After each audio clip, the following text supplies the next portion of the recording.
Welcome to the Branding Room Only podcast, where we share career stories, strategies, and lessons learned on how industry leaders and influencers have built their personal brands. Now, let's get started with the show. Hi, everybody. It's Paula Edgar, your host of Branding Room Only. Excited to have conversations about personal branding, how people have gotten there, their advice for you on how to navigate yours. And today, my guest is fantastic. My guest today is Manar Sweillam Morales, and she is a national thought leader on building human-centered workplace cultures at the intersection of diversity, flexibility, and well-being. As the founder and CEO of the Diversity and Flexibility Alliance, she partners with organizations to create inclusive, adaptive workplaces that attract and retain top talent. A sought-after speaker and author of The Flexibility Paradigm in my hands, Manar's expertise helps companies drive meaningful culture change and business success. Manar, welcome to the Branding Room. Thank you, Paula. I'm excited to be here with you. Me too. So let's jump in. What does personal branding mean to you? How would you define it?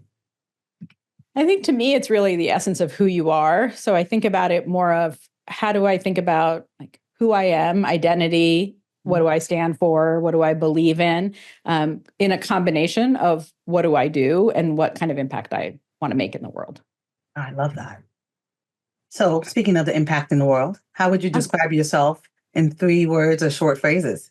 I know. And that's such a hard question because I always think about like in just 3 words, I don't know. And it'll sound so Pollyanna-ish, I think. But for me, I'm like, I think empathy is at the heart of a lot of that empathy and compassion. I hope that I exhibit that in the world and the ability to see the good. So that's not a word, but a phrase. I think that idea of being able to see the good wherever we go and whatever in people and in the world. And the last one I would say is I describe myself as evolving. I do feel like I'm constantly evolving and learning. And I think that we all should be constantly evolving. Yeah, 100%. And I also love all of the things you just mentioned are things that we need very deeply right now. Very, very deeply. We need empathy and compassion, and we need to see the good, and we need to evolve. And so those are right on time descriptors of you and what we need in this world. So do you have a favorite quote or motto? I do. So I will say in terms of quotes, I have lots of, I'm a big fan of quotes. I do. My kids are always like, your mom, you're always sending us quotes. And they love it, I think, though, secretly, because then they send me some too. But I will say that something that has deeply shaped is the quote of, if you think you can or you think you can't, either way, you're right. I believe that was a Henry Ford quote, but I do very much believe in the power of mindset and the power of one's belief in what you are capable of, and that the mind is a powerful tool. So that is one that I think has always shaped me and my work. Oh, yeah, that's awesome. What about a song? What's your hype song? So when they're going to get full Manar I know on the stage, what song is playing in your head, or what song do you use when you need to get a little pick me up? So I'll tell you, it depends on the timing. Sometimes I'm playing, I could do it with a broken heart lately with Taylor Swift. But I will say the one song that I always go back to is Beyonce's song, I Was Here. That song gives me chills every time. And also just is like a good reminder for me before I go out and do something of like, what am I hoping to do? And what mark do I want to leave? And, you know. Yeah, no, I think you're the first person of all of my guests who's picked that song. We were putting together a playlist. Okay. And I deeply love that song as well because it reminds me of impact and legacy. Yeah. You think so? Oh, I love that. Right. I mean, I think that song, like every single word, I'm like, yes. And also the idea of no regret, right? Like that idea of, have I left it all out there? Like if I'm going to go on stage or if I'm going to be with my family or like, did I leave it all out there for them? And I'm not holding back. It's just, that song gives me chills every time. Yes. And my audience knows that I'll never not love Beyonce. So there's that. Okay. So tell me, where did you grow up and how do you think that shaped you? Yeah. So I grew up in New York, born and raised in different parts of New York. So upstate New York born, moved to Long Island when I was about 6 and grew up there in Long Island. And born of Egyptian parents. So my parents immigrated to this country in 1962. from Egypt for higher education, that they were coming. My dad was coming doing a PhD program, a master's program first, PhD program. And my mom also, they moved the day after they got married. Wow. Yeah, exactly. Which is like, there's so much power in that My story goodness. that not enough time for today. But I will say, I think growing up of Egyptian parents who always instilled with us a sense of pride. Like I was always, there was never like, you're hiding who you are. They were like, you're Egyptian and you're very proud of it.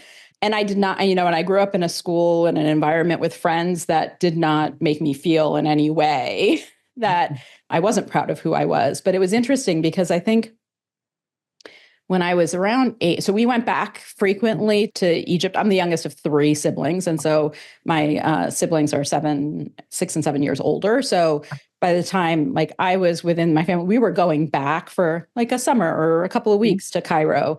And I remember the first time I went back and I was with other kids, like I would always, in the US, I would always say like, I'm Egyptian. Yeah. And when I would go back I remember like the one time being like really proud, like I'm going to go back and I'm be with other people who are just like me. This was my mind thinking this. And I remember I like went back and I was around kids my age and they were like, oh my gosh, it's so cool that you're American. So the idea of where I was suddenly in this environment where they were saying, oh, you're American, that's so cool. The lesson I took away from this, and it honestly did not leave me, was the idea that I had to define my identity for myself, that the only thing that had changed about me was the lens that somebody else had seen me through, but I was the same person. And it really kind of instilled in me this idea that if I don't define it for myself, it will forever be changing because it'll change based upon whose ever lens is in front of me. And I don't know, I kind of like reflect on that time and really, it has really deeply touched me ever since that moment. And even though I was at a young age, it's still a core memory for me. That's so interesting because, obviously when we think about branding, which I'm passionate about, it is part of what you say and part what they say, and how it comes together. But to your point about always evolving, it always shifts. But I love the, whatever age you were, determining and saying, I am going to define for me what it is. I love that. I love that. I love that. Wow.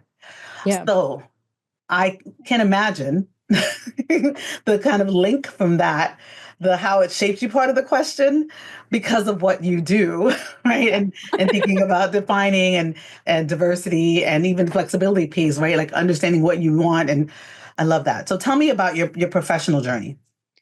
Yeah, so I think on the flexibility side, it was a very personal. I always say I have a personal story with flexibility and I have a professional story with flexibility. The personal side of it is how it has impacted me personally when I needed it. And that was when I was an employment litigator and I had my first son.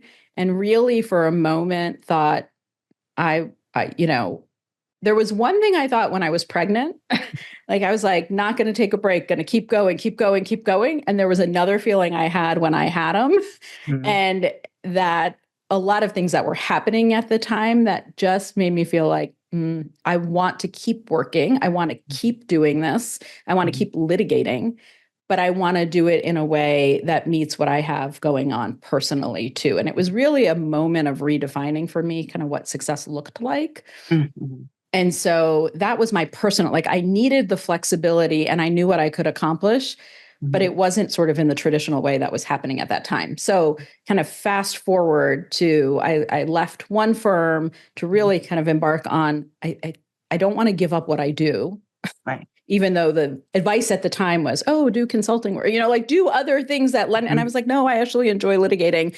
How can I do that and do it on a reduced hours schedule? And there was this feeling of like, I know I can find it, even though I don't necessarily see it yet. And so that was and I did, and I found it. And then I became an adjunct and I pieced together kind of really what success looked like for me as a career. And then people would come up to me and say necessarily, like, I wouldn't have left if I could have done it the way that you did it. And I kept thinking, there's nothing special about what I've done. There's got to be, like, we can create this model. I saw what it did for the firm I was working. I saw what it did for my clients. Like, I saw all of these things.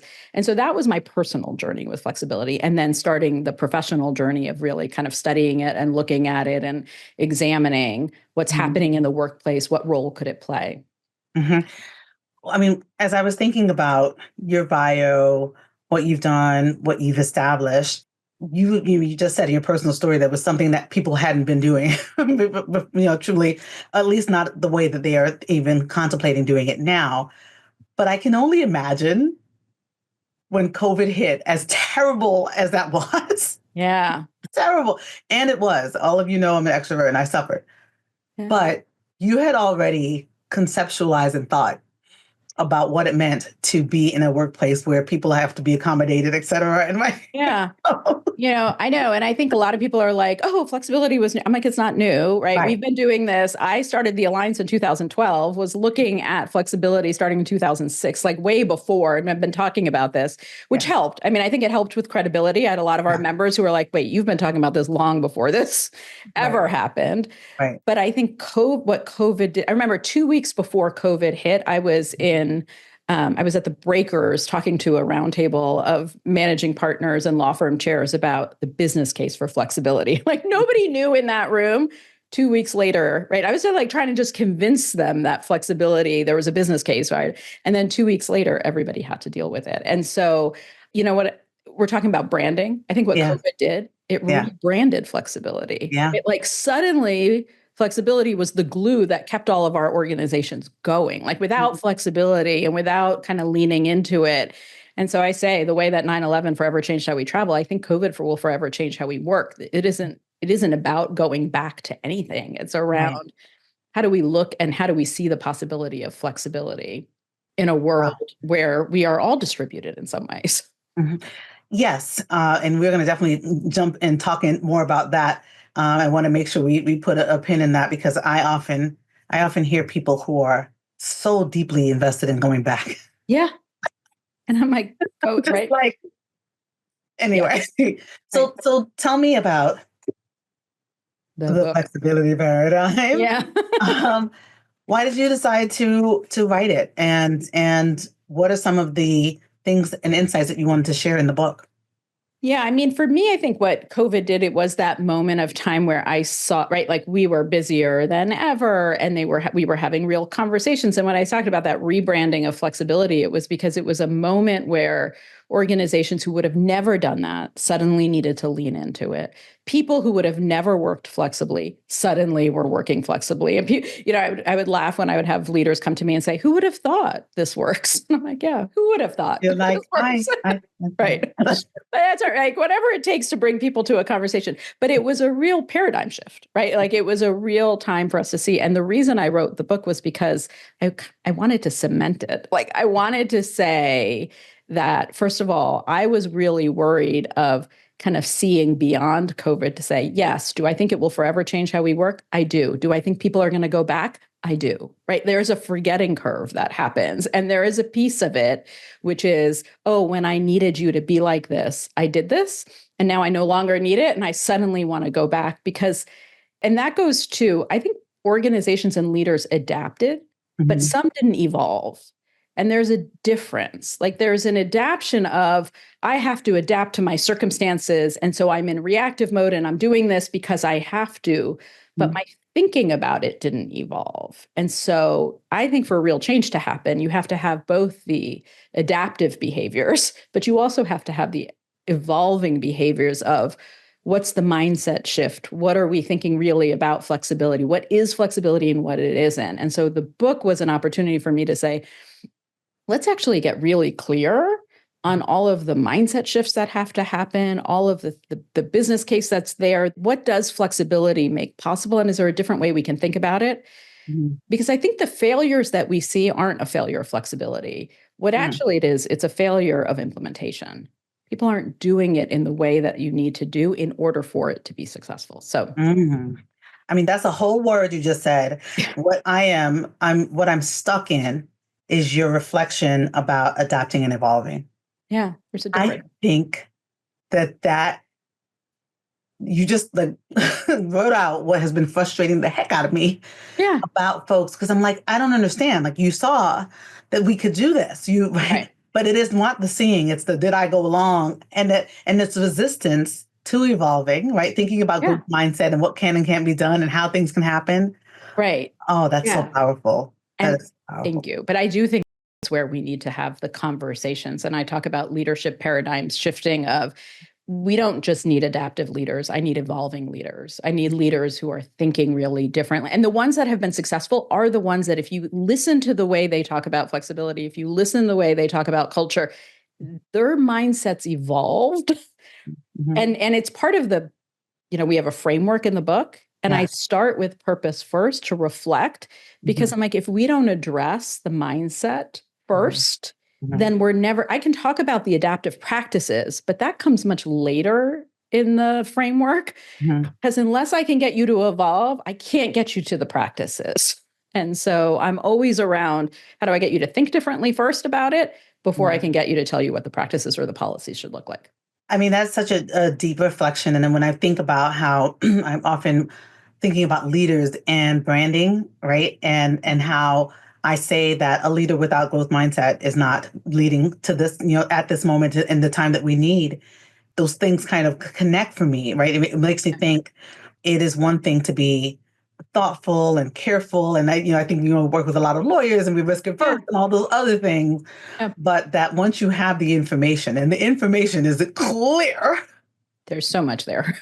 Right. Like, it's like, okay, to not evolve is it's a branding as opposed to a brand builder. Yeah. No, I do. Right. Like, I think even with branding, it's like, you can tell me all of the practices that I have to do, and I know, and I might adapt it. But if I haven't evolved by thinking about what's the value to me in all of this, or why is it, then I'm likely to go off track. Yeah. Yes. Oh, that's so good. That's so good. So the book talks about humanizing the workplace. And there's just it makes me laugh thinking about it, because the workplace is human, right? Like the people in the workplace are human, but doing it for both productivity and profitability. Talk to me about what that means about flexibility and well-being in the workplace, and how you believe that connects to both those things. I think one of the things that COVID did was we couldn't unsee what was happening in people's lives, right? Like, for the first time, what was happening in the world and affecting our businesses were affecting people at homes. And I couldn't unsee that. Like, before, people could go through tragic things, or people could be struggling, and they would have to like sort of hide it or, shed it before going into certain workplaces. And I think it was one of those times where it was impacting everyone. We couldn't unsee it. And so for the first time, on a major scale, at least in more recent history, people had to see people as people and not just as employees, right? As humans and not just as employees. Right. Like, I would talk to people and they would say, for the first time, I'm having to start my team meetings with, on a scale of 1 to 10, how are you feeling? Like, tell me what's going on tell me how you're managing, or tell me what you have at home going on so we can help figure out how we're all working. Right. Or frankly, leaders who never had to care about it even for themselves were suddenly like, oh my gosh, I have a partner or a spouse who's running a COVID clinic, and I'm in charge of 4 kids now for the first time that I wasn't, right? Like, there were suddenly things, and people were experiencing things in lives that they hadn't before. Yeah. And so that was the part of, like, I think it brought that sort of human-centered aspect to life in places where sometimes it didn't exist. I'm not saying it never existed, but I think that the challenge is that, and we know this from the legal profession, and I'm sure other professions as well, but definitely legal profession. What's sobering is that before, it didn't exist for a lot of folks. Like, a lot of folks were like, I'm never thinking about this. Actually, I don't care. I remember when I first started consulting, somebody talking to me about how associated law firm saying that how they had to not go to one of their friends' weddings because they got an assignment. Yeah. And I was like, and because we weren't thinking, and then all of a sudden, to your point, we were meeting kids. I met everybody's kid on Zoom, just like this. I met everybody's pet. Cats love Zoom, right? And you're right. We had to exercise muscles that we didn't necessarily think about before. And I can say for myself, even the fact that I help people and support people in other places, I was like, shoot, I don't like, my son was like, in elementary school, and I was like, oh God, this is terrible. And I would share, I'd be like, this is terrible. Just so you know, my kid is upstairs, I don't know, doing African dance and yoga. Right. And it's terrible. Wow.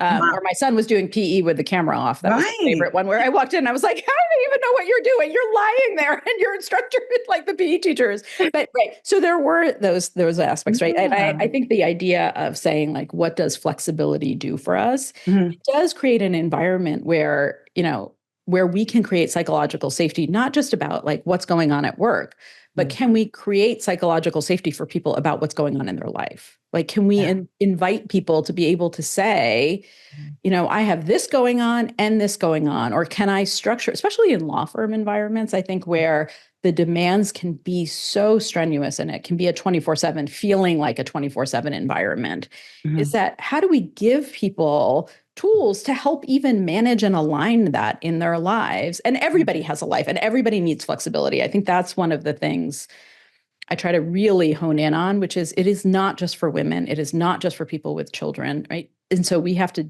degender, destigmatize, deparent it in order for it to work. Everybody has needs for it.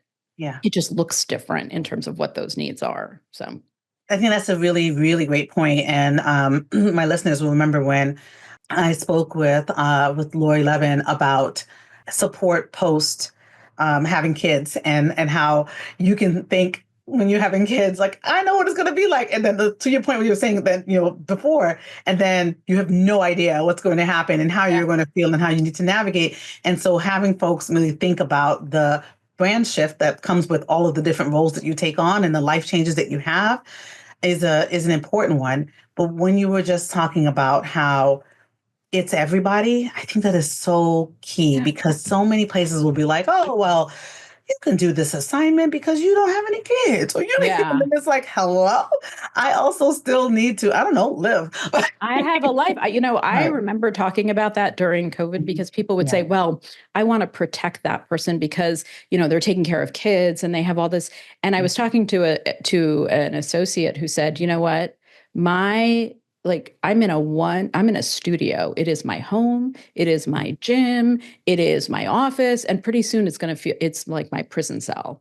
And that was so incredibly powerful to me to be like, everybody, right? Like we are all in different needs for what we have. And I think the important piece of it is just let's not make assumptions about people, what they want, right? Like let's also not assume that somebody becomes a parent and they suddenly want to work a reduced hour schedule or, all of those things. Like, why don't we ask? Like, why don't we ask what people want and need in order to make it both work? And so the book is around that sort of I talk about the productivity and the profitability, but I also, the last line is possibility, because I think that last P in the book, in the title, is to lean into what does flexibility make possible for us as an organization? What does it make possible for our people? What does it make possible for our clients? What does it make possible for the greater community? What does it make possible for the world? Mm-hmm. What are some of the reflections that you have, like when you think about some of those possibilities? Because I know you've worked with a lot of different organizations and even some of the research and things that you've done for the book. What are some of the possibilities that maybe are not as clear or upfront that folks may not really think about that come from focusing on and prioritizing flexibility in the workplace? I had one managing partner who said to me, I didn't realize the impact that it would have on people's families. He said he was at I don't know if it was a holiday meeting. It was some meeting where it was some like party or something where there were spouses invited, partners invited, everybody was there, family members. And he said, I had family members come up to me and say, thank you so much for what you have done around flexibility within the organization. He was like, I just wasn't anticipating that aspect of it, right? And I think there's power to say, like, what does it make for somebody who feels like, I had this opportunity to stay in an organization and be there at the same time for all of the things that I want to do. And so I think that idea, or even more clients being attracted to an organization to say, wow, you actually see people for who they are and that. So I think there's power in those stories of what has this made possible for us. And that's one of my favorite questions to ask in any environment. What is possible? Yeah, no, I think that it's a core thing because the bad brand around it is just like nobody wants to be in the place, or they don't want to be but the true authentic place is that we all could use a little space to do, right? To do the life that we are living. For whatever reason, I think about folks who have become caretakers, not necessarily parents, but caretakers to other family members, et cetera, post-COVID, or just generally people who are in places where they may be, suffering with something that they have to take care of. They want to be able to go to the doctor. There's so many, reasons why we should be thoughtful about this. And that connects folks to the organization because they feel like as if they're cared for as opposed to not. That somebody actually, that they matter, right? I'm like, don't we all want to feel like we matter? Yes.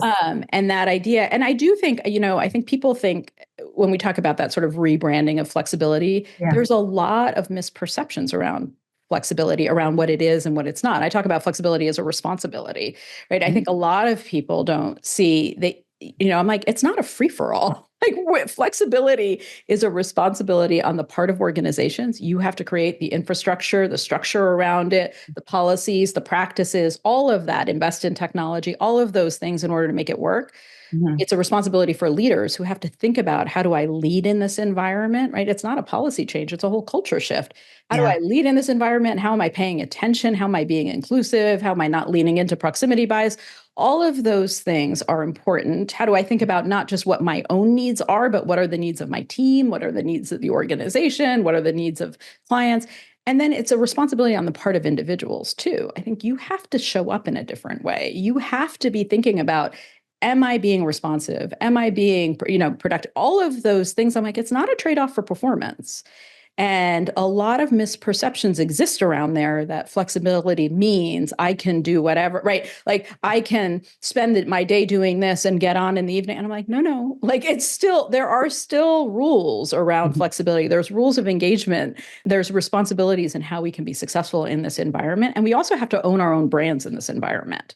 Because the idea is I can't just sit around anymore and think someone's going to walk by or someone's going to knock on my door.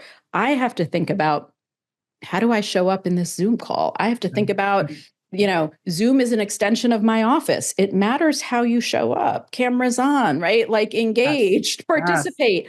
All of those things are really important in this environment. So as much as flexibility gives us freedom, it's huge responsibility in order to be successul. I think that is such an important thing too. I'm double clicking on that. Everybody knows I don't like saying piggyback, but I'm double clicking on that just because I do think that responsibility piece is the lesser talked about part of this. And it is key because to ask for and receive the benefit means that in order to keep the benefit and to show that the investment is worth it, you have to show up in your part as well. And I do think it's challenging as a leader to have to modulate for everything that's happening, right? But it also does allow you to grow and flex as a leader to think about this.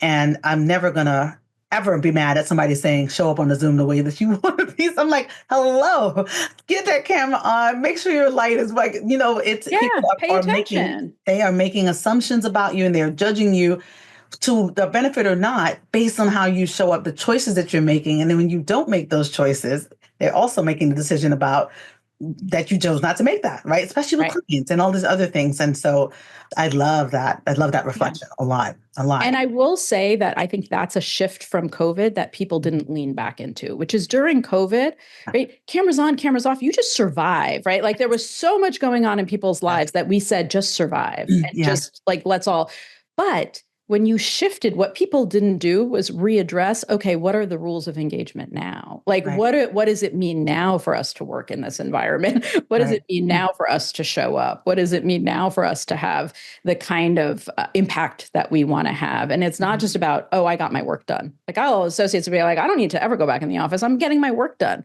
I'm like, to have a career, it's about output and impact. And you have to be like, it takes more than just getting your work done. Right. And the people need to, regardless of wanting to be there or not, folks need to interact with you. And so you need to be strategic and thoughtful about how that can happen and what impact you can have, whether it's on a Zoom or in a room, right? Like it's all of those things. Yeah. Oh my goodness. So I guess we went right into that without even, I stopped looking at my questions and I was like, that's not. So when you think about some of what we already just talking about, how organizations are who they are, and there's this imperative for building flexibility into the culture of who they are, how can individuals align their authenticity, who they are, and what the organizations want in order to get to a place where they can incorporate flexibility and you can have a culture where everybody can thrive? Like, what are some of the Yeah. pieces of advice that you offer in the book based on this? I mean, I think at the individual level, Mhm. and it's partly at the organizational level too, is that clarity of who are you? Right. Mhm. And I think that is, I will say that if I think about in my own kind of definition of success, or how do we think about it, for me, it was first I had to have a belief in myself, which Yeah. is like, who am I? What do I want? What does that look like? What do I stand for? And really help define that. And then the second belief was a belief in others, which was around both how do I want to invest in others and the power of community and the power of connection, and how do I allow others to pour into me? I mean, I think sometimes we can resist or feel like we're going at this alone. Mhm. So, how do I want to show up? And so, and then the third one is my belief in my ability to make a difference, right? Like, what's my impact? What do I want that to be? And I think when you're thinking about kind of first the aligning of the organization's branding or authenticity or who they are and your own, is first get really clear on your own first. And then on the organization side of it too, is especially now, we're doing a lot of work on Mhm. culture and values within organizations, Mhm. right? So you're afraid of loss of culture, right? That's oftentimes the callback.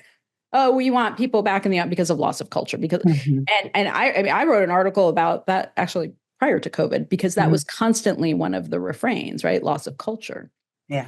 And like, people, first of all, need to get really clear on what your culture is. Like, how are you defining it? Who are you? What do you stand for as an organization? What so that we can have that alignment. Yeah. And then flexibility comes in to say, okay, well, then how is that in furtherance of our culture? How is that in furtherance of our values? How is that like, how do we use, for example, connection is a value of ours. We want people to be interconnected. We want them to be supportive of each other, right? Mhm. Like, how do you use flexibility as an ability to bring people together, right? Like, I can use Zoom, I can use things to bring people together in different offices Mhm. so that they have greater levels of connection. So I think a lot of things in the book that I talk about too, not on the individual side, but on the organizational side, is just getting really clear on who you are. What do you Yeah. stand for? What are your values? What do you want to perpetuate in the workplace? There's a lot of room, I think, here for innovation too, Yeah. right? And Yeah. to not doing what often is the refrain in the legal profession, which is we've always done it this way. And it's like, I Yeah. know, but it wasn't working. Right. I used to say before COVID, you know who my biggest competitor was? I would Mm. say it's the status quo, because Mm. our biggest Mhm. competitor was the status quo. Everybody would say we Yeah. can't do it because we've always done it this way. We always, and COVID took that out, Yes. right? Like, it no longer, the status quo shifted. Yeah. But there is a feeling of like, I think a challenge we have is we want innovation, but we Mhm. don't want change. And, or even if we want, oh, say it a different way. We want innovation and we might want change, but we don't want to change. We don't want to change our behaviors. We don't want to change as an organization what we expect. Like, and that there's such a big difference in Mhm. wanting change and wanting to change that organizations and humans have to lean into too. I mean, first of all, I didn't realize it was going to go into my therapy session, but it has. Uh, I mean, it's so true. I do think that, my therapist often says, and if my audience is going to be like, girl, if you don't stop, it is, she says that growth begins where comfort ends. Yeah. And that you can, if you lean into it, to your point about evolving, right, as opposed to just Yeah. going along, you can find some fantastic things, because I do think that there's a talent loss when people aren't realizing how to make their workplace ones in which people want to be in, because Right. they're being cared for, and that means giving them flexibility for whatever that means for their culture, like whatever that means. Yeah, and also leaning into the fact that we as humans all work in different environments and can be successful in different environments without Mhm. making anybody wrong.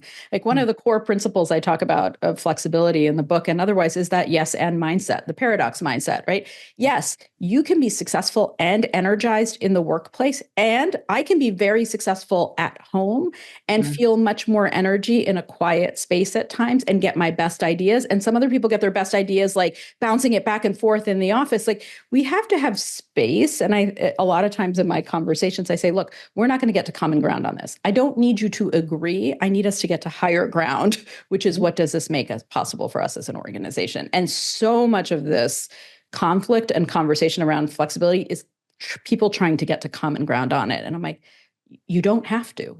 I need you to get to higher ground. That, first of all, you were talking in rap lyrics for me, and I'm like, yes. but I thought to myself, because I'm always thinking about branding, if you have not written an article in that with that title, you need to.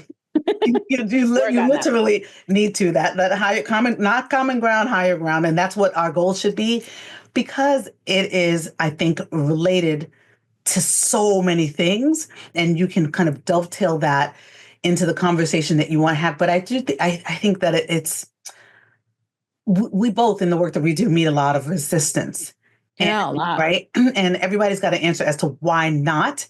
And I love, right, to your point of your quote, right? Like, you think you can, you can't, like, right?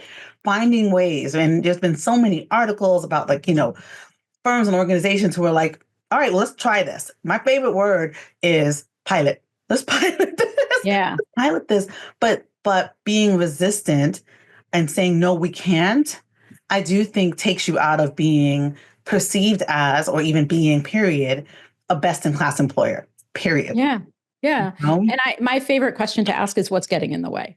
What's getting in the way? Not about right? Like, let's talk. Or even, I mean, the book goes a lot into the kind of the ways that you bring this conversation in. But part of it is, if we can lean into that power of possibility, like, what does this make possible for us? It's always amazing when we start with that conversation. And I will say, the other question I often ask is, like, regardless of how the future of work changes for you as an organization, what needs to stay the same? Like, what are the non-negotiables in there, so that we can then design and bring that all in? Like, there's a lot that can go into being able to really co-create what that should look like. It's not a one size fits all. It's not, I go into one organization and I say, this is what you should be doing. I'm like, no, let's go into the organization and figure out, like, who do you want to be? What you want your people saying about you? What do you want your clients saying about? Like, let's bring in a lot of things into the conversation. It's not just a conversation around policy. And I think that's what people get wrong. They think, like, it's just about the policy. I'm like, it's not. It's about your people and who you want to be. And it's about your culture. It's about so much more than just a policy. We'll get there. We'll get to what the policy should be, but build that strong foundation first. Which I think is what was important about you calling it a paradigm, right? Versus, right, flexibility policy. Paradigm talks about that process and the shift and the mindset piece of it too. And I think that is perfect. So you have been, as you mentioned already in this conversation, talking about flexibility from, before you were innovating in that. Based on your personal experience, and then also seeing that there was a need prior to all of these events that we now know forced us to think about this. How do you think about leveraging that, being an expert in that space before, and understanding that expertise and experience lead into branding? What are some of the ways in which you have used the length and longevity and depth of your experience to promote what you do and continue to do now? I think that I am constantly, I think the evolving piece of it is I feel like expertise is always evolving. Like, you have to think about, okay, what does this new environment call for us? And I think for me, it was, yes, the book was a good way for me to say, okay, I wanted to get this out there in the world. It's a terrifying experience. I will be honest. I am not one who likes as much to go out there. I'll out myself. I had a conversation with you at a conference where I was like, yeah, the book is out. And no, I haven't actually said anything that the book is out yet. Or it's coming out in 2 weeks. I can't remember our conversation at now. Right. Like, that idea. It's not my go-to. So for me, it was talk about being uncomfortable. Part of it was, okay, are you willing to lean into the discomfort of it? And so that was one piece of, I think, the writing of the book. But I also think that it gives a good conversation. Like, for me, I'm like, always like, can I lean into curiosity of, I wonder what impact might the book have? I'm also always curious. Like, one of the things I like to do in conversations, whether I'm working with an executive committee or I'm working with, a group of people who are more resistant to me, I'm like, that always makes us better. Like, I'm like, bring it. Like, tell me what you're really thinking. I want to know. And I don't even want you to sugarcoat it. Like, I want to know, because if I can, and maybe that's the litigator in me. I was going to say, that's the litigator in you. I'm always like, bring whatever you have at me. but it makes us better if we have space for those conversations. And what I lean into is, can I give a space for people to hear themselves talk?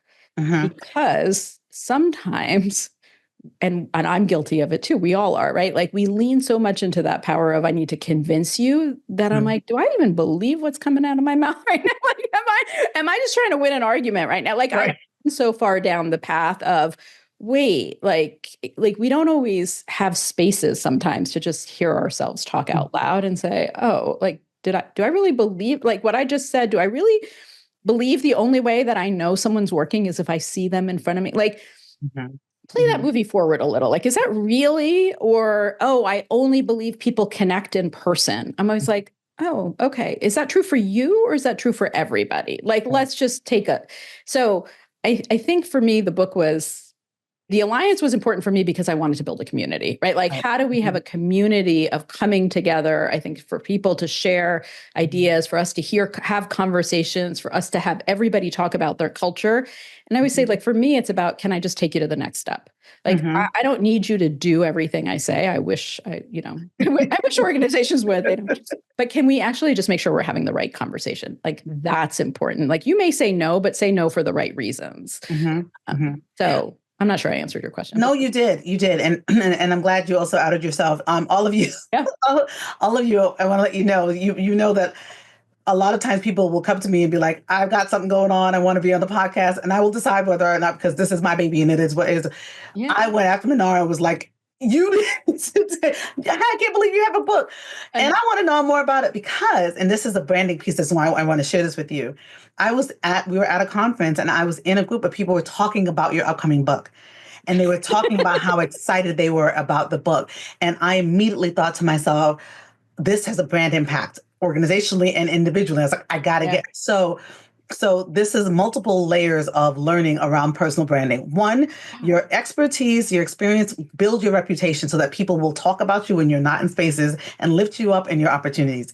Two, when people are connected to you and they are definitely convinced about your ability to elevate whatever it is, they will seek you out and come and get you. And then three, you even when you're uncomfortable, can show up and build the space and be in a place where you can be uncomfortable and still do the thing that needs to be done in order to do the pieces. So I will say writing a book is the most uncomfortable thing. Having it out there, right? Because you can't take it back. I'm like, one, you can't take it back. And I don't know who's reading it. Like, I don't have control. Like when you're speaking in rooms, like you're like, oh, I'm going to go on that stage. At least I'm like choosing what rooms I'm going to be in. And when you write a book, it's out in the world and who knows what's going to happen. It's like having a kid, right? Like I am in the middle of writing one. And so I feel that whole process and thinking, oh my goodness, it's just going to be there on its own. And so it is a brand strengthener, though, to be able to say, author, thought leader, and author about. And so I'm loving that for you as well. So what advice would you give professionals who are also thinking about wanting to write and use that as a tool to strengthen their influence?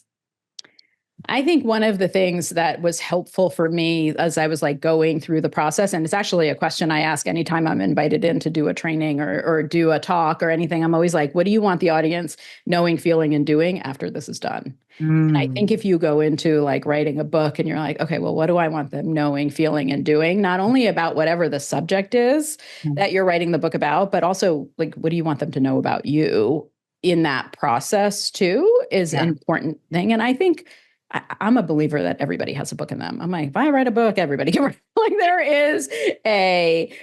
Like everybody has something to say and a unique perspective, and not everybody's going to like it. I mean, that is the discomfort of leaning into like, not everybody's going to like it. And you won't get a chance to have a conversation with that person who doesn't like it. Like they're just going to make an opinion about it. And that's okay too. Right. I mean, and that's everything with outwardly branding, right? So that's like your LinkedIn, a post that you make. That is like a headshot that you take and you put out there. So anything that you put out that speaks on its own has the ability to get feedback by itself without you giving context. Like, but I was having a bad day. Right. I didn't mean that. Or you took that out of context. But I do think there is a power of the ripple effect. And we are big believers in the idea at the Alliance too, of like, there's so much negativity outside too. Like, how do Uh, we magnify and look at the people that are doing well mhm. and the organizations or the policies or the, the initiatives? And then what's the ripple effect from that? Like, if I can impact to say, hey, this organization did this. Yeah. And then we start to measure. And like, I always love it. I love our members who are the innovators who come to us and say, like, tell me what nobody else is doing. We want to be doing that. And I'm like, Mhm. great, because they start the trends, but then the other members who are more of like the proven results are like, tell me when 10 other firms have done that or 10 other companies will do that. I'm like, great, you perpetuate those best practices, right? Those are the folks who are like you're going to keep it going. And there's a ripple effect of you never know what Yeah, the impact you'll have is. absolutely. So as you think about the book, which I'll hold up one more time, and what you want people to take away from our conversation, whether it be about branding, leadership, flexibility, what's something that a key lesson from our conversation that you want folks to take away? I think one of the things is it's always about something bigger than what you think you're talking about. Like, what's the bigger purpose? What leaning really into that of you might be thinking about flexibility of as an accommodation, or which I don't like that word, but like the idea of, right, like that leaning into that power of possibilities is really something that I think I want organizations to say, and individuals too. Like, what does this just make possible? Like, we can either create this as an opportunity, right? Mhm. Or I would say this can be a driver of all those things, or it can be a detriment. And you get to choose whether it's a drive or if it's a detriment. It goes back to the if you think you can or you think you can't, based Mhm. upon what you do with it. And so I think part of that is the messaging of the book. And then there's a step-by-step guide on how you do it, right? Like that Mhm. is that piece of it. I don't know. On the individual side of things for people, I do think there's a lot of power in taking time to define what success looks like for you in Mhm. what you want, right? Like, and doing that deep kind of identity work Mhm. of not what does my family think success looks like what does my work tell me, what is society at large? Like, if you define it, you'll find it, but you have to define it first. And it Mhm. took me a lot. I will tell you, like for me, when I quit, when I first had my first son, I have three boys. I always have to mention I have three boys because everyone's like, you always talk about Jacob. That's the first one. I'm like, I have three and they've all impacted my life.